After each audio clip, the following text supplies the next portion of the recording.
নমস্কাৰ সিটি 18 ষ্টুডিঅ'ত মই প্ৰাঞ্জল আৰম্ভণিতে এটা ব্ৰেকিং নিউজ জনাই ল'ব বিচাৰিছো পুনৰ মহানগৰীত দুগৰাকী চিকিৎসক কৰোনাত আক্ৰান্ত হৈছে এপোলো হস্পিটেলৰ চিকিৎসক আক্ৰান্ত হৈছে কোভিড-19ত আক্ৰান্ত ধ্ৰুৱজ্যোতি দত্ত কাৰ্ডিঅলজি বিভাগৰ চিকিৎসক দত্তৰ পত্নীৰ দেহতো কোভিড-19 ধৰা পৰিছে পত্নী স্মৃতি পাঠক জিএমচিএইচৰ ফিজিঅলজি বিভাগৰ মুৰব্বী বৰ্তমান জিএমচিএইচতে চিকিৎসাধীন হৈ আছে দুগৰাকী চিকিৎসক পুনৰ মহানগৰীত দুগৰাকী চিকিৎসক কৰোনাত আক্ৰান্তৰ খবৰ এপোলো হস্পিটেলৰ চিকিৎসক আক্ৰান্ত হৈছে কোভিড-19ত আক্ৰান্ত ধ্ৰুৱজ্যোতি দত্ত কাৰ্ডিঅলজি বিভাগৰ চিকিৎসক দত্তৰ পত্নীৰ দেহতো কোভিড-19 ধৰা পৰিছে পত্নী স্মৃতি পাঠক জিএমচিএইচৰ ফিজিঅলজি বিভাগৰ মুৰব্বী বৰ্তমান জিএমচিএইচত চিকিৎসাধীন হৈ আছে দুগৰাকী চিকিৎসক ধাৰাবাহিকভাৱে কৰোনা আক্ৰান্তৰ সংখ্যা বৃদ্ধি পাই আছে আৰু গুৱাহাটী মহানগৰীত বিশেষকৈ কৰোনা আক্ৰান্তৰ সংখ্যা বৃদ্ধি পোৱাক লৈ সকলো উদ্বিগ্ন হৈ পৰিছে ইতিমধ্যে ৫,০০০ৰ ঘৰ অতিক্ৰম কৰিছে কৰোনা আক্ৰান্তৰ সংখ্যাই তাৰ মাজতে পুনৰ মহানগৰীত দুগৰাকী চিকিৎসক কৰোনাত আক্ৰান্ত হৈছে ইতিমধ্যে আমি সবিশেষ তথ্যখিনি আপোনালোকক জনাইছো পুনৰ কৈছো এপোলো হস্পিটেলৰ চিকিৎসক এবাৰ আক্ৰান্ত হৈছে কোভিড-19ত পূৰ্বে জিএমচিএইচৰ চিকিৎসক আক্ৰান্ত হৈছিল এবাৰ এপোলো হস্পিটেলৰ চিকিৎসক আক্ৰান্ত হৈছে কোভিড-19ত আক্ৰান্ত হৈছে ধ্ৰুৱজ্যোতি দত্ত কাৰ্ডিঅলজি বিভাগৰ চিকিৎসক দত্তৰ পত্নীৰ দেহতো কোভিড-19 ধৰা পৰিছে পত্নী স্মৃতি পাঠক জিএমচিএইচৰ ফিজিঅলজি বিভাগৰ মুৰব্বী বৰ্তমান জিএমচিএইচত চিকিৎসাধীন হৈ আছে দুগৰাকী চিকিৎসক ইতিমধ্যে সকলো ধৰণৰ সাৱধানতা অৱলম্বন কৰা হৈছে মহানগৰবাসীক পূৰ্বতকৈ অধিক সাৱধান হোৱাৰ বাবে স্বাস্থ্যমন্ত্ৰীগৰাকীয়ে আহ্বান জনাইছে ধাৰাবাহিকভাৱে কিন্তু বৃদ্ধি পাই গৈ আছে কৰোনা আক্ৰান্তৰ সংখ্যা যিহেতু এপোলো হস্পিটেলৰ চিকিৎসকগৰাকী পত্নী জিএমচিএইচত কৰ্মৰত হয়তো তেওঁৰ দেহৰ পৰাই তেওঁৰ স্বামীৰ দেহলৈও কৰোনা সংক্ৰমণ হোৱাৰ সম্ভাৱনাৰ কথা ব্যক্ত কৰা হৈছে আমি পুনৰ জনাইছো এপোলো হস্পিটেলৰ চিকিৎসক আক্ৰান্ত হৈছে কোভিড-19ত আক্ৰান্ত ধ্ৰুৱজ্যোতি দত্ত কাৰ্ডিঅলজি বিভাগৰ চিকিৎসক দত্তৰ পত্নীৰ দেহতো যেহেতু কোভিড-19 ধৰা পৰিছে পত্নী স্মৃতি পাঠক জিএমচিএইচৰ ফিজিঅলজি বিভাগৰ মুৰব্বী আৰু তেওঁৰ পৰাই হয়তো কৰোনা বিয়পাৰ কিছু আশংকা কৰা হৈছে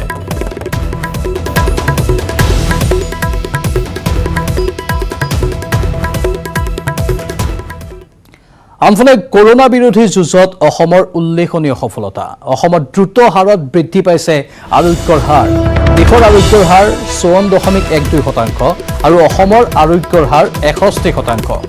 বৰ্তমানলৈ আৰোগ্য হৈছে 3066 জন আক্ৰান্ত ৰাজ্যত চিকিৎসাধীন 1928 জন আক্ৰান্ত শুক্ৰবাৰৰ দিনটোতেই মুঠ 12,000 পৰীক্ষা সম্পন্ন হ'ল 11টা কোভিড পৰীক্ষাগাৰত বৰ্তমানলৈ 2,58,797টা পৰীক্ষা পঞ্জাবৰ আৰোগ্যৰ হাৰ 82%। 77.41% আৰোগ্যৰ হাৰেৰে দ্বিতীয় স্থানত আছে কেৰালা আৰু অসমো তল পৰি থকা নাই বা পিছ পৰি থকা নাই অসমতো আৰোগ্যৰ হাৰ 61%। অসমত দ্ৰুত হাৰত বৃদ্ধি পাইছে আৰোগ্যৰ হাৰ দেশৰ আৰোগ্যৰ হাৰ 54.12% অসমৰ আৰোগ্যৰ হাৰ 61%। বৰ্তমানলৈ অসমত আৰোগ্য হৈছে 3,066 জন আক্ৰান্ত অৱশ্যে পঞ্জাব আৰু কেৰালাতো আৰোগ্যৰ হাৰ বহুত দেখিবলৈ পোৱা গৈছে পঞ্জাবত 82% আৰোগ্যৰ হাৰ আৰু কেৰালাত 77.41% আৰোগ্যৰ হাৰ পঞ্জাব প্ৰথম স্থানত আছে আৰোগ্যৰ হাৰৰ ক্ষেত্ৰত কেৰালা আছে দ্বিতীয় স্থানত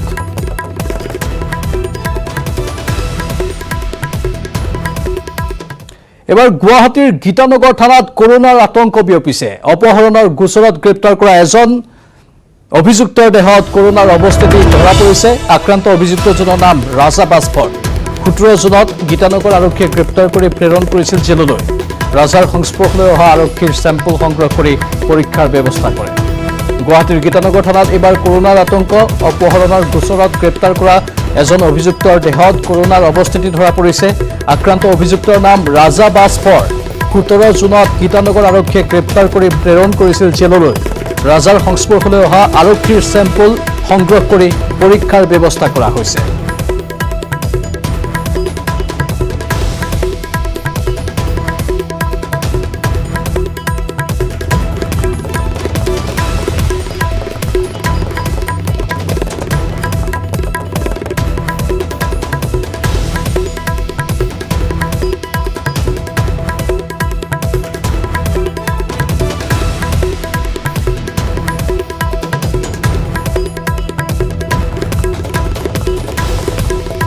থানাত কৰোণাতংকৰ গুৱাহাটীৰ গীতানগৰ থানাৰ খবৰ আমি জনাইছো অপহৰণৰ গোচৰত ধৃত অভিযুক্তৰ দেহত কৰোণাৰ অৱস্থিতি ধৰা পৰিছে ইতিমধ্যে আমি আক্ৰান্ত অভিযুক্তজনৰ নাম জনাইছো ৰাজা বাজভৰ 17 জুনত গীতানগৰ আৰক্ষীয়ে গ্ৰেপ্তাৰ কৰিছিল ৰাজা বাজভৰক গীতানগৰ থানাৰ আৰক্ষীৰ ইতিমধ্যে স্বাব পৰীক্ষা কৰা হৈছে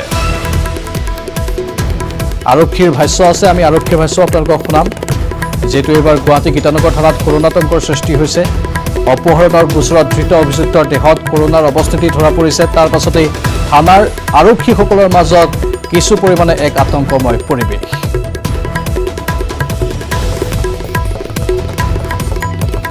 আমি আকৌ এবাৰ জনাইছো যে পুনৰ মহানগৰীত দুগৰাকী চিকিৎসক কৰোনাত আক্ৰান্ত হৈছে এপোলো হস্পিটেলৰ চিকিৎসক আক্ৰান্ত হৈছে কোভিড-19ত আক্ৰান্ত ধ্ৰুৱজ্যোতি দত্ত কাৰ্ডিঅলজি বিভাগৰ চিকিৎসক দত্তৰ পত্নীৰ দেহতো কোভিড-19 ধৰা পৰিছে পত্নী অৱশ্যে স্মৃতি পাঠক জিএমচিএইচৰ ফিজিঅলজি বিভাগৰ মুৰব্বী বৰ্তমান জিএমচিএইচত চিকিৎসাধীন হৈ আছে দুয়োগৰাকী চিকিৎসক ইয়াৰ পূৰ্বে গুৱাহাটী চিকিৎসা মহাবিদ্যালয় হস্পিটেলৰ চিকিৎসক কৰোনাত আক্ৰান্ত হৈছিল কিন্তু এবাৰ এখন ব্যক্তিগত খণ্ডৰ চিকিৎসকো কৰোনাত আক্ৰান্ত হৈছে অৱশ্যে যিগৰাকী চিকিৎসক কৰোনাত আক্ৰান্ত হৈছে তেওঁৰ পত্নী জিএমচিএইচতে কৰ্মৰত তেওঁৰ দেহৰ পৰাই হয়তো কোভিড-19 বিয়পিব পাৰে সেই সন্দেহ কৰা হৈছে ইতিমধ্যে আমি জনাইছো সবিশেষ তথ্য আক্ৰান্ত ধ্ৰুৱজ্যোতি দত্তক গুৱাহাটীৰ এপোলো হস্পিটেলৰ কাৰ্ডিঅলজি বিভাগৰ চিকিৎসক দত্তৰ পত্নী স্মৃতি পাঠক জিএমচিএইচৰ ফিজিঅলজি বিভাগৰ মুৰব্বী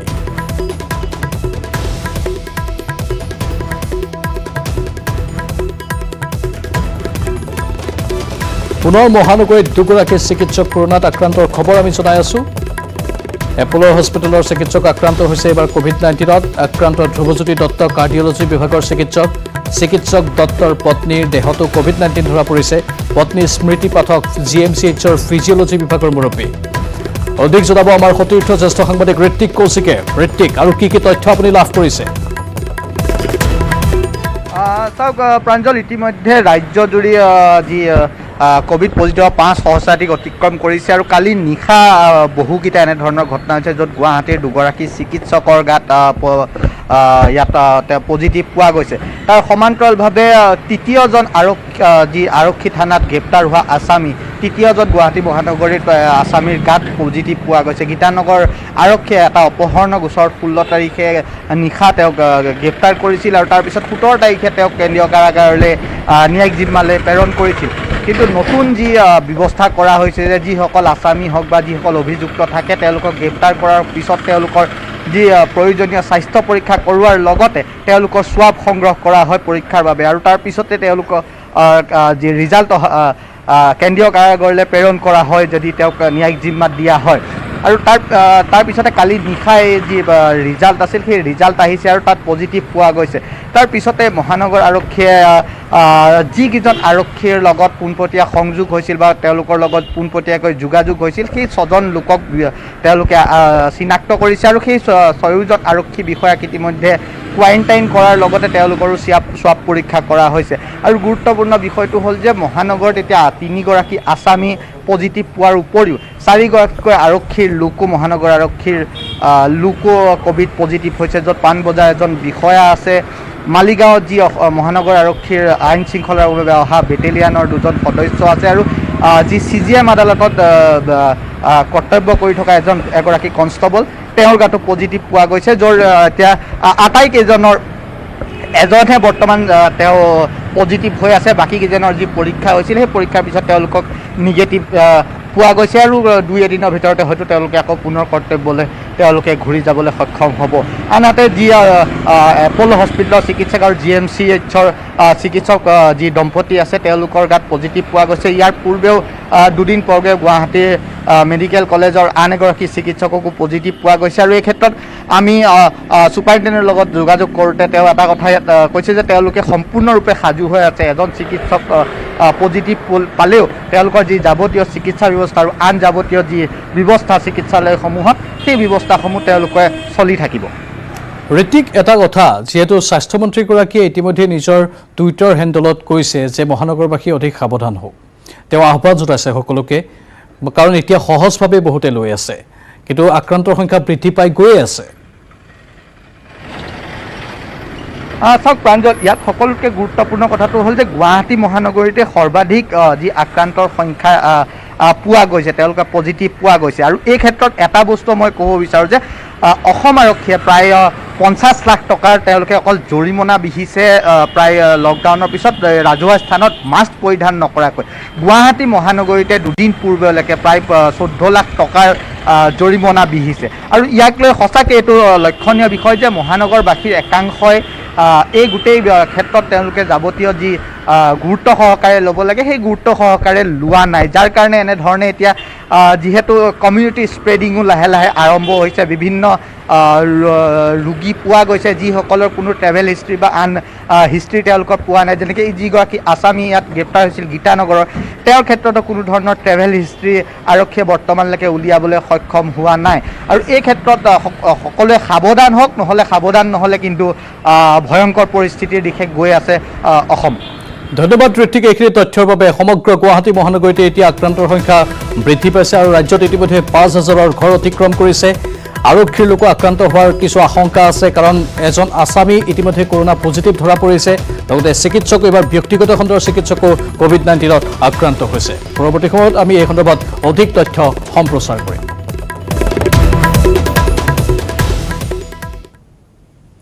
প্ৰধানমন্ত্ৰীয়ে আজি শুভাৰম্ভ কৰিলে গৰীব কল্যাণ ৰোজগাৰ অভিযান।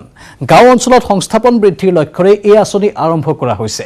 কৰোনা সংক্ৰমণৰ ফলত লকডাউনৰ বাবে সংস্থাপনহীন হোৱা লোকৰ বাবে এই আঁচনি।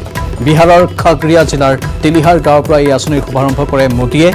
লকডাউনৰ ফলত সংস্থাপন হেৰুৱাই নিজ নিজ ৰাজ্যলৈ উভতি যোৱা লোকসকলৰ বাবে এই অভিলাষী আঁচনি মুকলি কৰিছে কেন্দ্ৰীয় চৰকাৰে। আঁচনিৰ বাবে 50,000 কোটি টকা ধাৰ্য কৰা হৈছে। 116খন জিলাত বিশেষ গুৰুত্ব আৰোপ কৰা হৈছে। 25 ধৰণৰ সংস্থাপনমুখী কামত গুৰুত্ব দিয়া হৈছে। বিহাৰ, উত্তৰ প্ৰদেশ, মধ্যপ্ৰদেশক অধিক গুৰুত্ব, লগতে অধিক গুৰুত্ব দিয়া হৈছে ঝাৰখণ্ড, উৰিষ্যাকো।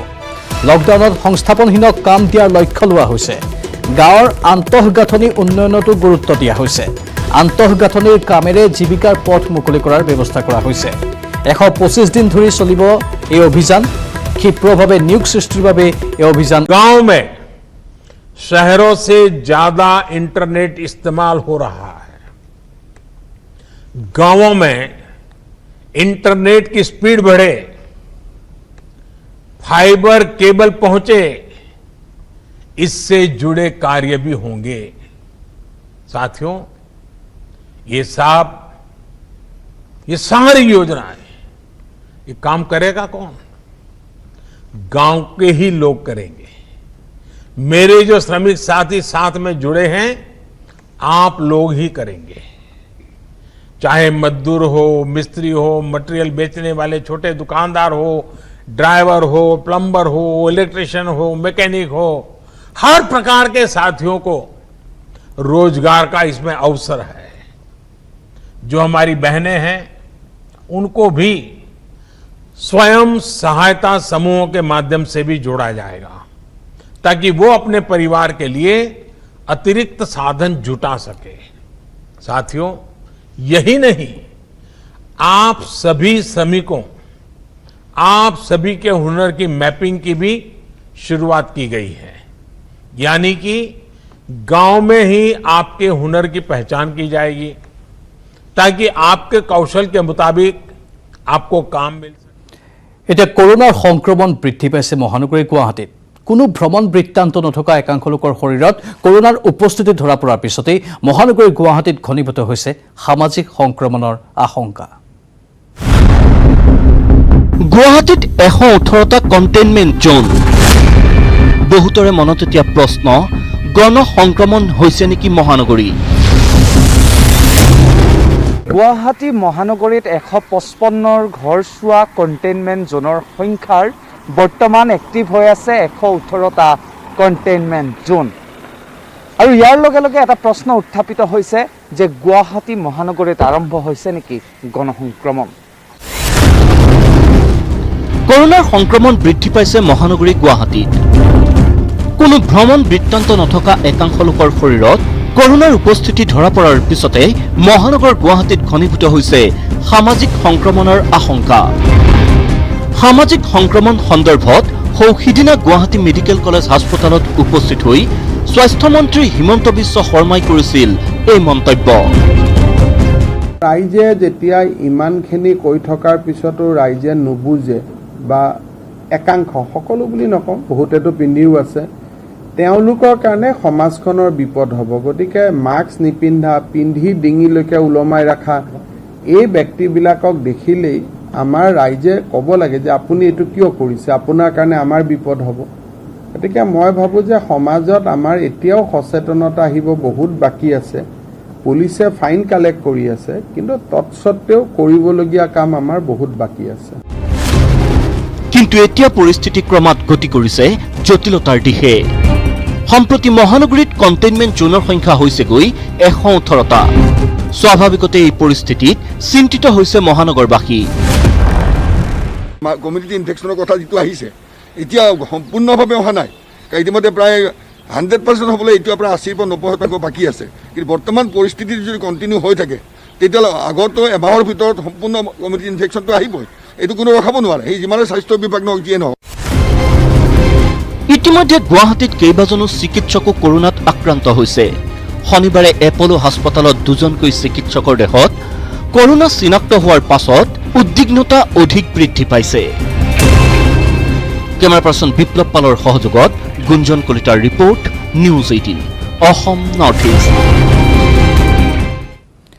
নগাঁৱৰ কোভিড-19 চেণ্টাৰত নিয়োজিত চিকিৎসক নাৰ্ছসকলক নিৰ্দিষ্ট সময়ৰ পিছত কোৱাৰেণ্টাইনত ৰখা হোটেল নগাঁও পইণ্টত চিকিৎসা কৰ্মীসকলক হোটেল কৰ্তৃপক্ষই দুৰ্ব্যৱহাৰ কৰাৰ লগতে উলিয়াই দিয়াৰ চেষ্টা কৰাক লৈ আজি এক উত্তপ্ত পৰিস্থিতিৰ সৃষ্টি হয়। নগাঁৱৰ উজাগাঁও মডেল হস্পিটেলত থকা কোভিড-19 চিকিৎসালয়ত নিয়োজিত গীতাঞ্জলি দেউৰী নামৰ স্বাস্থ্যকৰ্মীগৰাকীৰ দেহত কোভিড-19 পজিটিভ ধৰা পৰাৰ পিছত হোটেলখনৰ কৰ্তৃপক্ষই কোৱাৰেণ্টাইনত থকা চিকিৎসক স্বাস্থ্যকৰ্মীক দুৰ্ব্যৱহাৰ কৰি ওলাই যাবলৈ নিৰ্দেশ দিয়ে। কোৱাৰেণ্টাইনৰ নিৰ্দিষ্ট সময় 7 দিন পাৰ নোহোৱাৰ পূৰ্বেই এইদৰে চিকিৎসক স্বাস্থ্যকৰ্মীক ওলাই যাবলৈ নিৰ্দেশ দিয়াক লৈ উত্তপ্ত পৰিস্থিতিৰ সৃষ্টি হয়। আনকি কোভিড-19 চিকিৎসালয়ৰ পৰা আজি 7 দিনৰ বাবে কোৱাৰেণ্টাইনলৈ যোৱা 4গৰাকী স্বাস্থ্যকৰ্মীকো হোটেলখনত প্ৰৱেশ কৰিবলৈ হোটেল কৰ্তৃপক্ষই বাধা প্ৰদান কৰাৰ গুৰুতৰ অভিযোগ উত্থাপন হৈছে। অৱশ্যে পৰৱৰ্তী সময়ত জিলা প্ৰশাসন আৰু স্বাস্থ্য বিভাগৰ লোক উপস্থিত হোৱাৰ পিছত হোটেল কৰ্তৃপক্ষই কোৱাৰেণ্টাইনত থকা চিকিৎসক স্বাস্থ্যকৰ্মীসকলক ৰাখিবলৈ মান্তি হয়।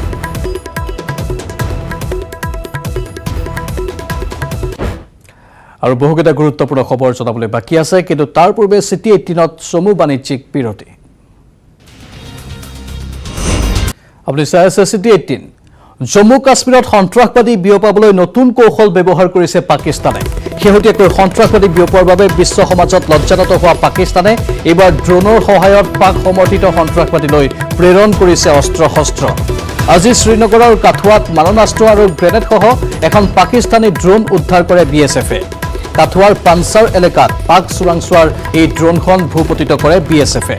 7টা গ্ৰেনেড, M4 5.56 mm কাৰ্বাইনৰ 2টা মেগজিন আৰু সক্ৰিয় গুলি উদ্ধাৰ কৰে বৰ্ডাৰ চিকিউৰিটি ফৰ্চে।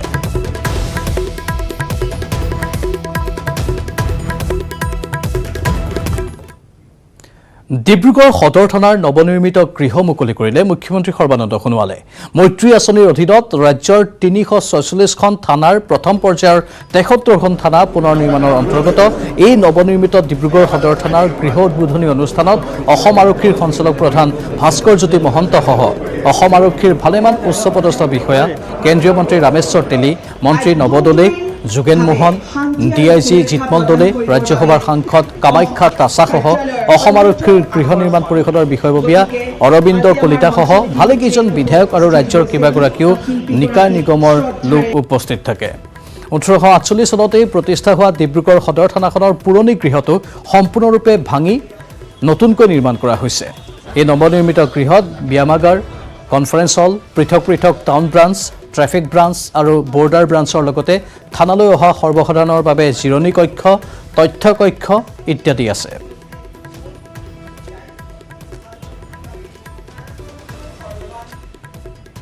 এবাৰ দুধনৈৰ আমজোঙাত ভয়ংকৰ পথ দুৰ্ঘটনাত নিহত হৈছে 2জন। মাৰুতি ভান আৰু হুণ্ডাই ভাৰ্নাৰ মুখামুখি সংঘৰ্ষ হ'ল। এই দুৰ্ঘটনাত থিতাতে নিহত 2জন, আনফালে আহত হৈছে আন 2জন। আহত 2জনক সংকটজনক অৱস্থাত চিকিৎসালয়ত ভৰ্তি কৰোৱা হৈছে। দুধনৈৰ আমজোঙাত আজিৰ দিনত এই ভয়ংকৰ পথ দুৰ্ঘটনা সংঘটিত হয়। মাৰুতি ভান আৰু হুণ্ডাই ভাৰ্নাৰ মুখামুখি সংঘৰ্ষ হয়। দুৰ্ঘটনাত থিতাতে নিহত হৈছে 2জন, আহত হৈছে আন 2জন। আহত 2জনক সংকটজনক অৱস্থাত চিকিৎসালয়ত ভৰ্তি কৰোৱা হয়।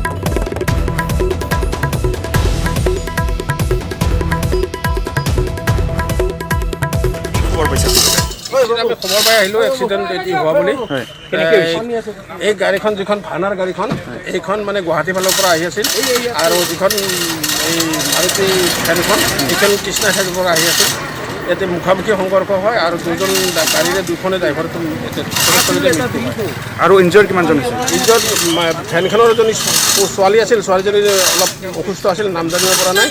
আকৌ ভানাৰখনৰো এজন মানে অসুস্থ, তেওঁৰ নামটো জানিব পৰা নাই। আৰু মৃত 2জনৰ নাম জনা হৈছে নেকি? নাই, জনোৱা নাই। তেওঁলোকক মানে বৰ্তমান অচিনাক্ত হিচাপে কৰা হৈছে। আজি বিষ্ণু ৰাভা দিৱস। ৰাজ্যজুৰি বিপ্লৱী শিল্পীগৰাকীলৈ শ্ৰদ্ধাঞ্জলি জনালে ৰজাঘৰ আৰু প্ৰজাঘৰে। আজি কুপতি কলাগুৰু বিষ্ণুপ্ৰসাদ ৰাভাৰ নামত এটা সংগ্ৰহালয় নিৰ্মাণ নোহোৱা বিষয়ত ক্ষোভ প্ৰকাশ কৰি মাজুপুত্ৰ হেমৰাজ ৰাভাই চৰকাৰলৈ আবেদন জনাইছিল। আজি পিতৃ বিষ্ণু ৰাভাৰ সমাধিত বন্তি প্ৰজ্বলন কৰি বৰপুত্ৰ পৃথ্বীৰাজ ৰাভায়ো বৰ্তমানৰ চৰকাৰক আহ্বান জনালে সংগ্ৰহালয় নিৰ্মাণৰ বাবে। তেজপুৰ তলকলিবাৰীস্থিত বিষ্ণু ৰাভা সমাধিস্থলত পুৱা বৰপুত্ৰ পৃথ্বীৰাজ ৰাভাই প্ৰজ্বলন কৰে বন্তি। তেজপুৰৰ বিভিন্ন দল সংগঠন, অনুষ্ঠান প্ৰতিষ্ঠানৰ প্ৰতিনিধি তথা ব্যক্তিবিশেষে শ্ৰদ্ধাঞ্জলি জ্ঞাপন কৰে।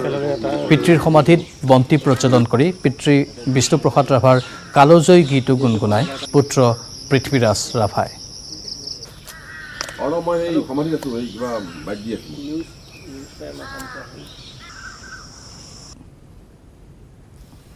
মোৰ পিতৃ অসমীয়াৰ হিয়াৰ আমঠু বুকুৰ কলিজা কলাগুৰু বিষ্ণুপ্ৰসাদ ৰাভাৰ মৃত্যু তিথি।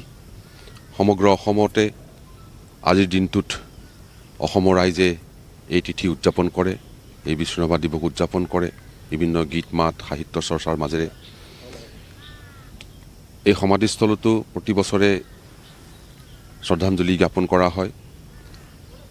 আজি ভাৰত সমগ্ৰ পৃথিৱী, ভাৰতবৰ্ষ অসমতো কৰোণাতংকই চানি ধৰাৰ পাছত ৰাইজে এইবাৰ আড়ম্বৰপূৰ্ণভাৱে বিষ্ণু ৰাভা দিৱস পালন কৰিব পৰা নাই।